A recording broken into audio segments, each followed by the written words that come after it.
Hey there, this is Chef Scott Conant, and you're watching the BT5. Take it away, Brett.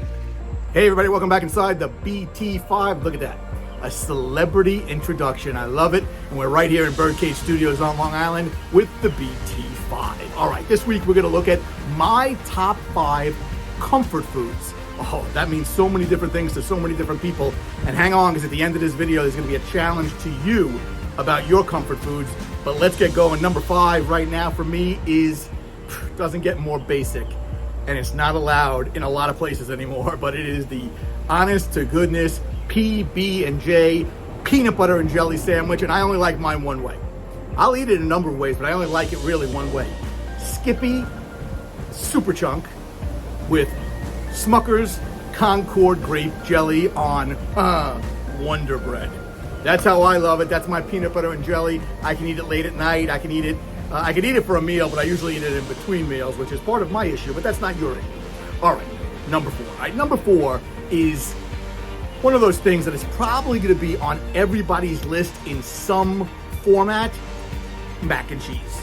Number 4 for me is mac and cheese, and I'll tell you what, for me, there's only one way to eat mac and cheese, and that is Kraft dinner. Kraft macaroni and cheese out of the box. It's as good today as it was in the 70s when I first had it, and it's as good today as it was probably since it was invented. So Kraft macaroni and cheese is my number 4 comfort food. Okay, number 3. All right, number 3 for me, I head back to, we did Chinese appetizers a few weeks ago. For me, roast pork fried rice is such a phenomenal comfort food in my life.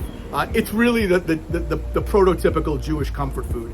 Roast pork fried rice. So it's been a part of my family for years. It's a part of my family today. Number 2. All right, number 2 is not exactly what you would expect, but I think if you think about it, you'll agree that this is a good comfort food, and that is freshly baked, warm out of the oven, chocolate chip cookies. Is there anything better than a warm, freshly baked chocolate chip cookie? Is there anything?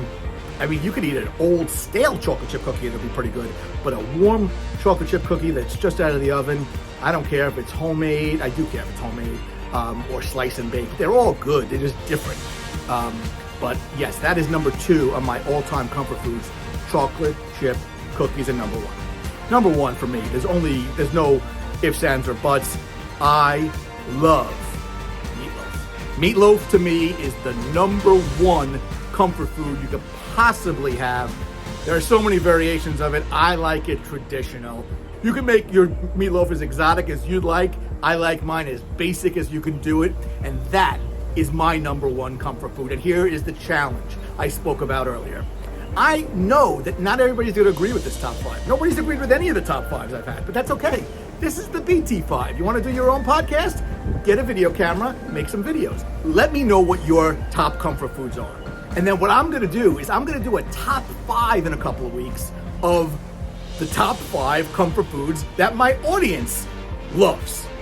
And then I'll be sure to give you a shout out too if you're one of the people that picked those comfort foods. So be sure to do that. You can put it right in the comments on Facebook or YouTube. Of course, all of these videos are in support of my book, Coming Clean, The Lifetime of Food Affairs I'm finally ready to talk about.